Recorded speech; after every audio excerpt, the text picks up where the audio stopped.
हरे कृष्ण, राधे राधे। प्यारे भक्तों, आज हम सुनपान करेंगे वैशाख मास महात्म्य का 9वां अध्याय।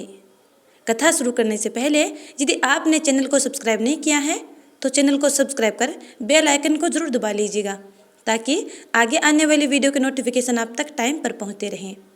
आइए प्रेम पूर्वक कथा श्रवणपान करते हैं। मिथिला ने कहा, हे पवित्र महोदय, भगवान शिव ने जब काम को जला दिया तो उसका दोबारा जन्म कैसे हुआ? अपने कर्म अर्थात रुद्र को अपमानित करने के फलस्वरूप उसे कौन सा दुख भोगना पड़ा? हे ब्राह्मण, यह बात मुझे बताओ, मुझे सुनने की बड़ी उत्सुकता है। श्रुतदेव ने कहा, आपको कुमार के जन्म का वर्णन करूँगा जिससे सुनने पर पापों का नाश होता है। यह प्रसिद्धि और पुण्य के अनुकूल है। यह पुत्र प्रदान करने वाली तथा समस्त व्याधियों को नष्ट करने वाली है। जब काम को शंभु ने मार डाला तो उसकी रति नाम की पत्नी अपने पति को अपने सामने राख में जलता हुआ देखकर बेहोश हो गई। फिर मुहूर्त में वह होश में आ गई और अनेक प्रकार से विलाप करने लगी। उसके करुण विलाप से वन में भी उतना ही दुख हो गया। वह अपने शरीर को अपने स्वामी की चिता में त्यागना चाहती थी। आवश्यक कार्य पूरा करने के लिए उसने अपने पति के साथी माधव को याद किया। वह महान स्वामी नायक की पत्नी की ओर से अंतिम संस्कार की व्यवस्था करने आए थे। अपने मित्र को देखकर वह थोड़ी देर के लिए घबरा गया और बेहोश होने को ही हुआ। फिर उन्होंने अनेक प्रकार के शांत शब्दों से रति को सांत्वना दी। हे सज्जन महिला, मैं आपके लिए एक बेटे की तरह हूँ। जब मैं मौजूद हूँ तो आपको अपने शरीर को त्यागना उचित नहीं है। जो धर्म प्राप्त करने का साधन है, इन और विभिन्न तरीकों से शांति के उनके शब्दों के बावजूद उसे जीवित रहने की इच्छा नहीं थी। हालांकि रति को वसंत के द्वारा रोका गया था। उसके दृढ़ निर्णय को देखकर वसंत ने नदी के किनारे उसकी चिता सजाई। उसने दिव्य नदी यानी गंगा में डुबकी लगाई और सभी अनुष्ठान किए। उसने सभी इंद्रियों को वश में कर लिया और अपने मन को आत्मा में केंद्रित कर लिया। वह चिता पर जाने के लिए तैयार हो गई। तभी एक अव्यक्त आवाज सुनाई दी, हे पतिव्रता स्त्री, अग्नि में प्रवेश मत करो। आपके पति का दोबारा पुनर्जन्म होगा। एक बार हर से और बाद में विष्णु से यादव के रूप में। वहाँ बाद की स्थिति में वह महाविष्णु कृष्ण और रुक्मिणी के पुत्र प्रद्युम्न के रूप में जन्म लेंगे। ब्रह्मा के शाप के कारण तुम संबर के लोक में रहोगे। तुम प्रद्युम्न नामक अपने पति के साथ एकाकार हो जाओगी। इतना कहकर आकाशवाणी बंद हो गई। उस आवाज को सुनकर जिसने मरने का निश्चय किया था उसने अपना निश्चय छोड़ दिया। जब हारा ने उनकी ओर से काम करते हुए काम को मार डाला तो देवता भी वहां आ गए। रति के कृत्य को देखकर बृहस्पति, इंद्र और अग्नि के नेतृत्व में सुरों ने महान वरदानों के माध्यम से उस पवित्र महिला को ऐसा करने से रोका। यद्यपि वह अनंग यानी शरीरहीन राख में परिवर्तित हो गया, फिर भी वह संग यानी शरीर धारण करने वाला बन जाएगा और मृत होते हुए भी उसकी कल्पना की जाएगी। इस प्रकार उन्होंने उसे आत्महत्या करने से रोका और उसे उसके धर्मी कर्तव्यों के बारे में सलाह दी। पिछले कल्प में वह सुंदर नाम का राजा था। वह एक महान स्वामी था। तब आप अकेले ही उनकी पत्नी थी, लेकिन रजोगुण का एक भ्रमित अंतर संबंध पैदा कर दिया। इसी कारण तुम्हारी ये दुर्दशा हुई है। अब प्रायश्चित संस्कार करें। वैशाख माह में प्रातःकाल गंगा स्नान करें। मधु के वध करने वाले की पूजा करो और दिव्य कथा सुनो। हे सुंदरी, अशून्य शयन यानी बिना खाली बिस्तर नामक व्रत शुरू करें। इस पवित्र कृत्य से और वैशाख मास के व्रत से तुम्हें अपना पति अवश्य प्राप्त हो जाएगा, इसमें कोई संदेह नहीं है। इस तरह उसे वरदान देने के बाद देवता जिस तरह से आए थे उसी तरह वापस चले गए। उस सज्जन महिला काम की पवित्र पत्नी ने कठिनाई पर विजय पाने के बाद जब सूर्य मेष राशि में था तब गंगा में पवित्र डुबकी लगाई। नेकचित महिला ने अशून्य शयन का व्रत भी किया। हे महान राजा, उस पुण्य कर्म की शक्ति से उसे तुरंत काम का दर्शन हो गया। काम जिनकी शक्ति संसार में अप्रतिरोध्य थी। पूर्वकल्प में एक राजा थे। वह पवित्र संस्कारों के प्रति समर्पित थे, लेकिन उन्होंने वैशाख महीने के लिए निर्धारित महान पवित्र अनुष्ठान नहीं किए। इसलिए समारा को अपने शरीर के विनाश का सामना करना पड़ा। हालांकि वह परमात्मा का पुत्र था। यदि वैशाख का महीना जब सूर्य मेष राशि में हो व्यर्थ बीत जाता है तो देवताओं की भी ऐसी ही दुर्दशा होती है। मनुष्य के मामले में तो यह और भी अधिक है। बाद में जब 3 आंखों वाले भगवान गायब हो गए तो पर्वत की बेटी हताश हो गई। उसे हतप्रभ और शांत बैठे देखकर हिमवान पर्वत क्रोधित हो गया। उसने उसे अपनी भुजाओं से गले लगा लिया और उसे अपने निवास स्थान में ले गए। नेक दिल वाली हारा यानी पहाड़ की बेटी पार्वती ने सुंदर विशेषताओं, उदार दिमाग और अन्य गुणों को देखकर निर्णय लिया, वही मेरा पति होगा। उसका मन उसी में स्थिर हो गया। पवित्र संस्कारों का पालन करते हुए वह तपस्या करने के लिए गंगा के तट पर आई। हालांकि उसके पिता, माता और अन्य रिश्तेदारों ने उसे ऐसा करने से रोका। देवी ने व्रत रखा, बाल उलझाए रखे और महान लिंग की पूजा करने लगी। देवीय गणना के अनुसार 1000 वर्ष के अंत में महेश्वर उसके सामने प्रकट हुए। भगवान शिव एक धार्मिक छात्र का रूप धारण करके शाम के समय उसके कुटिया के द्वार पर आए। विभिन्न प्रकार के शब्दों के द्वारा उन्होंने पार्वती के मन की स्थिरता को जान लिया जो उन पर टिकी हुई थी। महान भगवान ने कहा, हे सज्जन महिला, एक उत्कृष्ट वरदान चुने। उत्कृष्ट चेहरे वाली उस महिला ने रुद्र से अनुरोध किया, आप मेरे पति बने। वही वरदान देने के बाद उन्होंने सप्तऋषियों का स्मरण किया। वे आए और उसके सामने श्रद्धा से हाथ जोड़कर खड़े हो गए। भगवान ने ऋषियों को आदेश दिया कि वे अपनी ओर से हिमालय से उनकी पुत्री का हाथ मांगे। भगवान की इस प्रकार आज्ञा पाकर वे अपनी पुत्री की खातिर हिमवान के निवास की ओर आगे बढ़े। वे 10 दिशाओं को प्रकाशित करते हुए वायु मार्ग से यात्रा करते हुए हिमवान के लोक पहुँचे। पर्वत ने सभी 7 ऋषियों का स्वागत किया जो ब्रह्म ज्ञानियों में सबसे उत्कृष्ट थे। उन्होंने उन सभी की विधिवत पूजा की। जब वे आराम से बैठ गए तो उसने उनसे कहा, मैं धन्य हूँ। मुझे लगता है जब से तुम लोग मेरे धाम में आए हो मैंने अपना सारा काम पूरा कर लिया है। मैं आपके आगमन को अपने जन्म का कल्याणकारी फल मानता हूँ।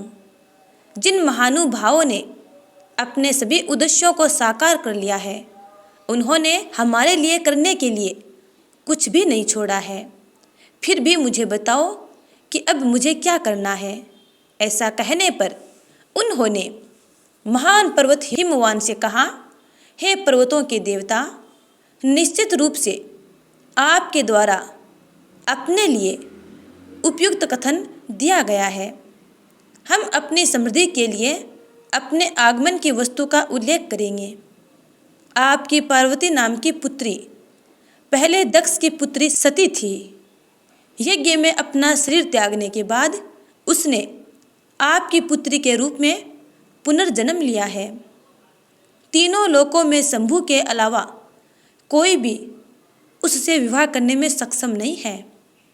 यदि आप अनंत लाभ चाहते हैं तो उस देवी को आपको शंभु को देना होगा, यानी शंभु के साथ विवाह करना होगा। आपके पिछले हजारों जन्मों के दौरान आपके द्वारा अच्छे और सराहनीय कर्म किए गए थे। सौभाग्य से अब वे फलीभूत हो गए हैं। उनकी बातें सुनकर महान पर्वत मन में अत्यंत प्रसन्न हुआ। उन्होंने फिर से ये शब्द बोले, मेरी बेटी छाल के वस्त्र पहनकर और उपवास करके गंगा के तट पर बहुत कठिन तपस्या में लगी हुई है। वह शंभु को पति के रूप में पाने की इच्छुक है, इसलिए यह प्रस्ताव उन्हें पसंद आएगा। मेरी बेटी पहले से ही उस नेक दिल 3 आंखों वाले भगवान शिव को दे दी गई है। हे पवित्र सज्जनों, कृपया जल्दी से उस स्थान पर जाएं जहां शंभु महान भगवान मौजूद हैं।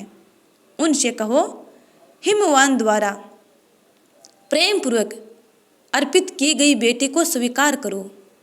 तुम अकेले ही यह वैवाहिक संस्कार करो।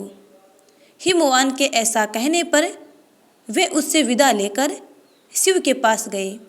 लक्ष्मी सहित सभी महिलाएं और विष्णु सहित सभी देवता, 6 माताएं यानी ब्राह्मी, कुमारी, वैष्णवी, वाराही, इंद्राणी, चामुंडा इस समारोह को देखने गई।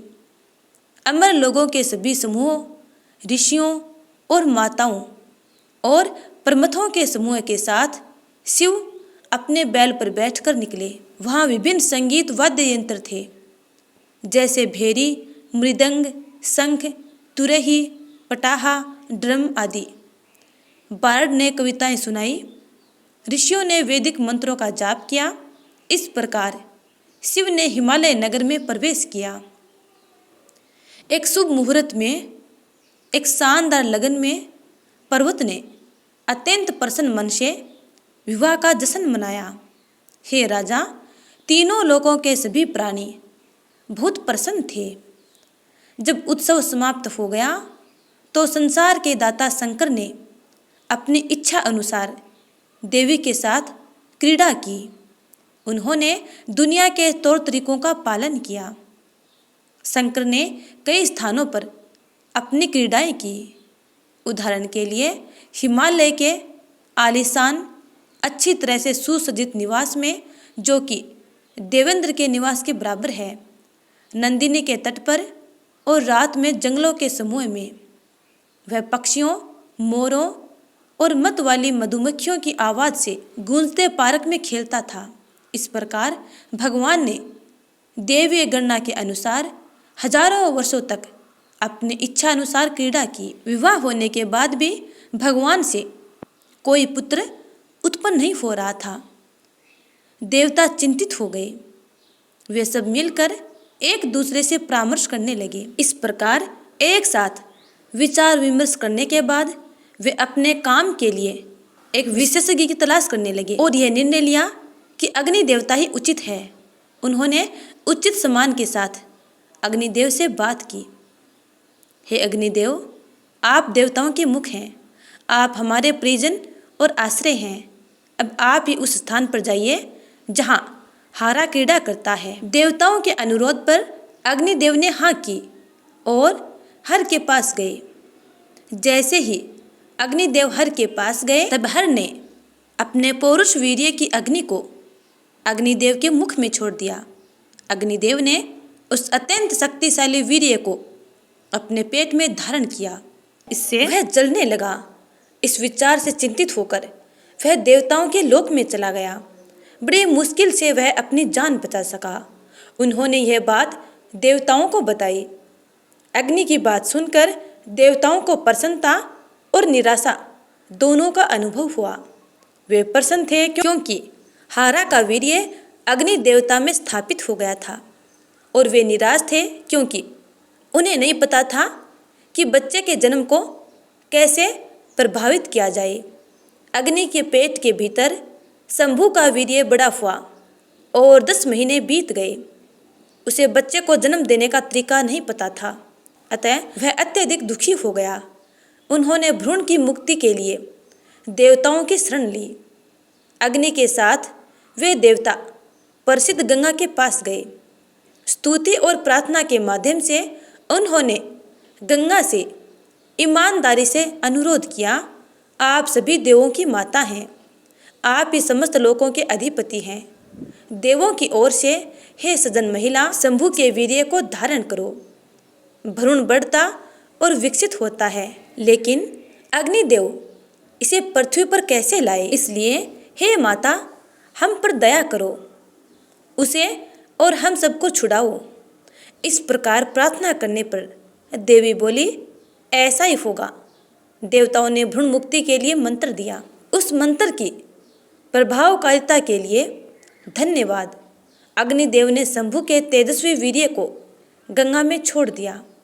वह वीर्य पुरुष जो सभी लोगों के लिए अत्यधिक असहनीय था, उसने इसे कुछ महीनों तक अपने पास रखा, लेकिन इसकी महान शक्ति के कारण वह इससे आगे नहीं बढ़ सकी, यानी गंगा माँ आगे न बढ़ सकी। उसका पानी सूख गया और उसका शरीर लाल हो गया। देवी अत्यंत दुखी हो गई, लेकिन पवित्रता की शक्ति के लिए धन्यवाद। गंगा सभी संसारों की एकमात्र पवित्रकर्ता ने अपने भीतर के भ्रूण को सरकंडों के समूह में फेंक दिया। चारों ओर अत्यधिक ज्वाला थी और सरकंडों में फेंकने के कारण उस पौरुष वीर्य के 6 भाग हो गए। ब्रह्मा के आग्रह पर 6 कृतिकाएं वहां आई। उन्होंने शंभू के भ्रूण को एकीकृत किया, जो नरकटों के बीच 6 भागों में विभाजित हो गया था। उन्होंने इसे एक शरीर वाला लेकिन 6 चेहरों वाला एक व्यक्ति बनाया। ब्रह्मा द्वारा आदेशित कृतिकाओं ने बहुत अच्छा किया। 6 मुख वाले मनुष्य रूपी वह शरीर काफी समय तक नरकटों के बीच असुरक्षित पड़ा रहा। एक बार पार्वती और परमेश्वर, जो बैल पर सवार होकर श्रीशैल जाने के इच्छुक थे, वहां आए। उसी समय देवी पार्वती के सतनों से अचानक दूध निकलने लगा। वह आश्चर्यचकित हो गई और रुद्र से बोली, सतनों से दूध क्यों निकल रहा है? मुझे इसका कारण बताओ। हे ब्रह्मांड की आत्मा, इस प्रकार पूछने पर हारा ने कहा, सुनो हे सजन महिला, मैं तुम्हें बताता हूँ। अपना बेटा नीचे मौजूद है। मैंने अपना वीर्य अग्नि के मुख में छोड़ दिया था। देवों की कृपा से अग्निदेव ने इसे गंगा में डाल दिया। वह स्वयं जल गई और गंगा ने उसे नरकटों में प्रवाहित कर दिया। वहाँ यह 6 भागों में विभाजित हो गया और माताओं द्वारा एकीकृत और स्थिर किया गया। इसने एक आदमी का आकार ले लिया। उसे देखते ही तुम्हारे सतनों से दूध निकल पड़ता है। उसकी सुरक्षा की जानी चाहिए। उनमें बहुत जोश है। कारनामों में वह विष्णु के समकक्ष है। यह तो निश्चय ही आपका ही पुत्र प्रतीत होता है, अतः उसे शीघ्र ले जाओ। तुम उसके द्वारा प्रसिद्ध हो जाओगे। शंभू द्वारा इस प्रकार आज्ञा मिलने पर उसने तुरंत उस बच्चे को अपनी गोद में ले लिया। तब देवी ने बालक को अपने सतनों से दूध पिलाने लगी। भगवान पर मुग्ध होकर देवी के मन में पुत्र के प्रति कोमल भावना थी। तब शंकर के पुत्र भगवान के साथ कैलाश गए। देवी को अपने पुत्र को दुलारने में अत्यधिक आनंद और संतुष्टि प्राप्त हुई। इस प्रकार आपसे कुमार के रहस्यमय और चमत्कारी जन्म का वर्णन किया गया है, जो अत्यंत मंगलकारी इस कुंवर जन्म को सदैव सुनता है, वह निसंदेह पुत्र पौत्रों की संख्या में वृद्धि प्राप्त करता है। अपने जन्म के समय हर को भी बड़े दुख का अनुभव करना पड़ा। जिसने वैशाख के पवित्र अनुष्ठानों को प्रेम पूर्वक सुना है, वह अतुलनीय हो जाएगा। अतः वैशाख अनुष्ठान समस्त पापों का नाश करने वाला है। यह मेधावी है। इससे जीवन भर दाम्पत्य सुख मिलता है। यह सभी प्रकार की समृद्धि लाता है। इसकी शक्ति से प्रेम के अशरीरी देवता भी संग यानी सभी अंगों से संपन्न बन गए। यदि कोई पवित्र स्नान या दान के बिना वैशाख महीने बिताता है तो उसे अन्य सभी पवित्र संस्कार करने पर भी दुखों की एक श्रृंखला का सामना करना पड़ता है।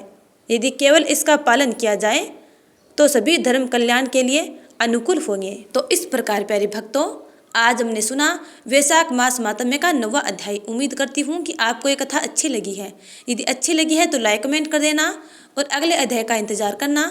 तब तक के लिए हर हर महादेव। जय जय श्री राधे।